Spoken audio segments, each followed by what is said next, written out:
আসসালামু আলাইকুম। এখন শীতকাল, অতিরিক্ত শীত পড়তেছে, তার কারণে ভাবতেছেন কয়েল পাখির খামার ছাড়ি দিবেন। কয়েল পাখি ডিম কম পারে, কয়েল পাখি অসুস্থ, কয়েল পাখি জোরে, কারেন্ট বিল বেশি হয়। তাই আপনি কিভাবে কারেন্ট বিল কমাবেন, আজকের এই ভিডিওটা দেখলে আপনি কারেন্ট বিল কমাতে পারবেন। কারেন্ট বিল কম আসবে, আপনার ঘরটা অতি দ্রুত গরম হয়ে যাবে।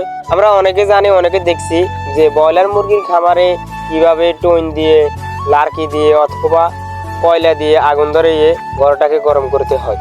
তার জন্য আমরা নিয়ে এসেছি, আপনারা যারাই কয়লা খামারে আছেন তারা করতে পারেন এরকম। টিনের ভিতর দিয়ে আপনাদের বাড়িতে যে লার্কি আছে আপনারা আগুন ধরিয়ে ঘরটাকে অতি দ্রুত গরম করতে পারেন। আর অনেকে জানেন না যে কিভাবে এইটা আগুন ধরাবে, তো আমি এই ভিডিওর মাধ্যমে আপনাদেরকে সম্পূর্ণ বলে দেবো। আপনারা প্রথম অবস্থাতে আপনাদের বাড়ি থেকে যে লার্কি আছে অথবা গড়ে আছে, গড়ে দিয়ে আপনারা ড্রাম কাটার ভিতরে দিবেন। দেওয়ার পরে আপনারা এখানে কিছু কেরোসিন তেল দিবেন, দিয়ে আগুন ধরে দিবেন। দেখবেন ইনশাল্লাহ আপনাদের ঘরটা অতি দ্রুত গরম হয়ে যাবে। আর যে লার্কিগুলো থাকবে যদি আপনি তেল দিয়ে ধরান তাহলে আপনার অতি দ্রুত আগুন ধরে যাবে। তাই আপনারা যদি এভাবে কয়েল পাখির খামারকে গরম রাখতে চান তাহলে আপনারা এই পদ্ধতিটা ব্যবহার করতে পারবেন।